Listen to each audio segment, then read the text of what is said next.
Hello, everybody. Long time no see. It has definitely taken me a while to film this update. I've been a slacker, but slacker in this sense means I've been back in school, so that's a good thing. Um, I think where I left off, I had not even decided on a school, and I can say that, hold on, let me adjust this.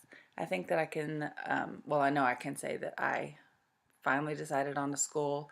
It took me um, quite some time. I was able to eliminate the for profit school pretty quickly, um, based partly on some of the comments, partly on some of my own research. But I had it narrowed down to the 4-year school and the community college.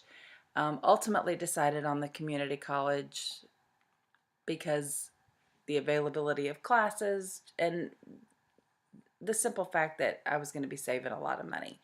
Right now, I'm not using any student loans, grants, scholarships, anything like that. So I'm just paying for these classes out of pocket and figured why spend 4 times the money for basic classes when I can get them done so much cheaper for the exact same thing. So that's what I ended up doing. Um, the first semester, I started off with 3 classes. I started off with a pre-algebra class because I had to do placement testing. I did not score high enough in the math class to even get into a algebra class. I had to start with the fundamentals of algebra class, which didn't surprise me at all because, as I said before, I am not smarter than a 5th grader. So I started off with a fundamentals of algebra class, an advanced psychology class because I've already had a year of psychology, and an English class. The way the fundamentals class works, they divide it into, instead of doing like a 15-week block for semester, they do 3 5-week blocks. And early on, I knew that I was in over my head. Not so much that I couldn't keep up with the math class, but it was just overwhelming. The psychology class was overwhelming with the amount of reading. It was an extremely interesting class. I loved the class, but the reading was, it kept me completely busy. So it was just, for being somebody that had been out of school for so long, it was just too much all at once. So I ended up dropping the math class. Um, but I stuck with the other two, and I did them fully online. The only thing I had to do was show up to the campus to do my finals. I had a lot of papers to write, a lot of research to do.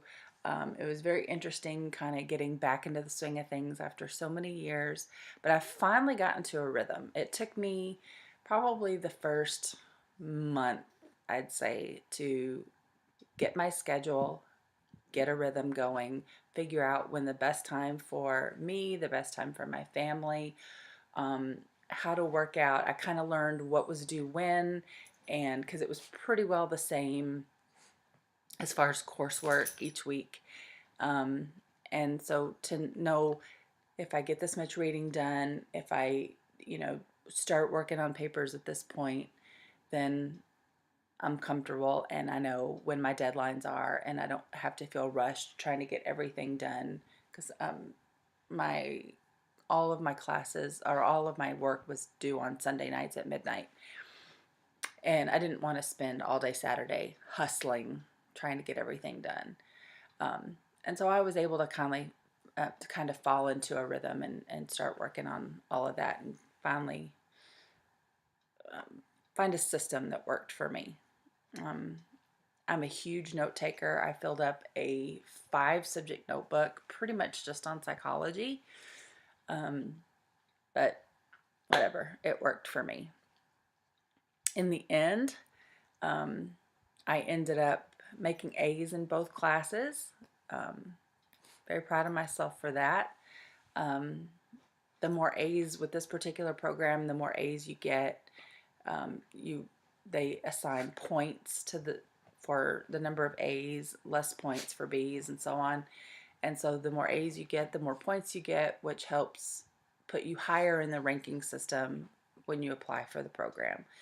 I already have one benefit in that I have prior healthcare experience, and I think nursing experience will be an even better benefit because it's been months since I've recorded, but if you watched any of my previous videos, you know that in the state that we lived in before, I was an LVN or LPN, depending on what state you're from. And so I worked as a nurse for some time before my first child was born, and but I've been out of the profession long enough to where my license is inactive but in good standing. I'm essentially retired. In the new state that I live in, there are um, certain things that you have to do between states. There's compact and non-compact states, and so it's just a mess, but it's hard to explain. But essentially, my license is not really transferable across state lines to the state that I'm in now. You have to jump through a bunch of hoops. And given the fact that I've been out of nursing now for 10 years, I wouldn't feel comfortable jumping back into the game. There's just no way. There's a lot of things I remember, but I'm so out of practice. I would do a disservice to myself and to patients to try to just step right back into it. And B, this state doesn't allow LPNs to do a lot of the things that I was qualified to do in my home state.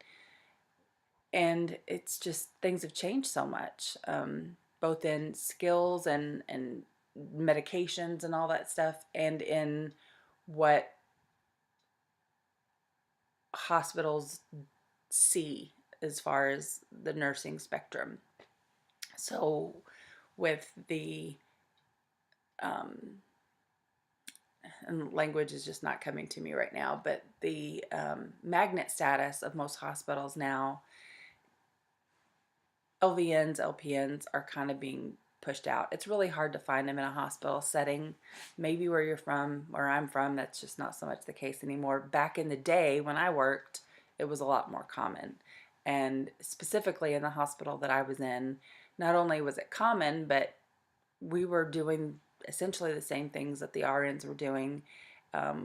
That's the hospital, because I was trained in a hospital, from a hospital-based program. We were trained identically, basically. So things have changed a lot. So I wouldn't want my license back at this point. It might help jumpstart me a little bit, but not enough to make it worth it. So I'm on this new track. So I got those classes out of the way. New semester has rolled around. I have re-enrolled in math again, and I'm looking beyond the prerequisites for the nursing program and looking into whatever classes in the nursing program that I can enroll in, like the advanced psychology course. I'm taking this semester now a nutrition for nursing course, which is a lot of math, so it's a struggle, and it's just not interesting to me. So I'm having a much harder time with that class than I did with psychology, which was fascinating. I loved psychology and even English because it was writing, and I enjoyed writing. That was something that I really thought was going to be my career when I was in high school. I loved it. I was the editor of my high school yearbook because I loved writing so much. I really thought that that was going to be my major in college. And it didn't, it just, a bad teacher turned me off of that. So those classes, I could find something that was, I could get into. Nutrition, there's just nothing interesting to me about it. So it's definitely more of a struggle. I put assignments off to the last minute. That's one that I don't have to get an A in. So, I mean, I'm aiming for it because I would love to keep my GPA up, but I'm not going to stress over it. So, but math, to be honest, I've already dropped it for this semester again. I have to take that class when it's the only class I take. So my goal is to get that class done this summer. It will be expedited, but that's probably good. Just rip it off like a band-aid. Get it done, be done. But the bad thing is it's just the intro class. So I actually have to face the demon and face the actual algebra class at some point. That sucks, but what are you gonna do? Nurses have to be sort of smart, I guess. So anyway, I just wanted to pop on here because I hadn't given an update. That's where things are. I'm probably going to make a second update about why it's taken me so long to get back on here. It's more personal stuff, but yeah. But I know that I have a few followers that are my age, 44 now, that are kind of going through this whole college thing as well. And, you know, I just wanted to come back on here and say, nope, I didn't quit. I stuck with it. It's community college, but hey, that's something. And I did do it, and I did finish that semester, and I finished it with A's. So pretty proud of myself. And it wasn't a lot, but it was something. And it opened the door, which was the main thing, because that was a door that had been closed for many, many years. And I finally opened the door and got myself back into it. And I kept the door open for the next semester. So anyway, so yeah, I think I'm going to make a second video and kind of explain, because it's kind of medical related. So that kind of has to do with nursing. And if you're into medical stuff, which you probably are if you're here, maybe you might find that a little fascinating. So anyway, thanks for sticking around if you have, and I'll try to be better about updating. So see you in the next one.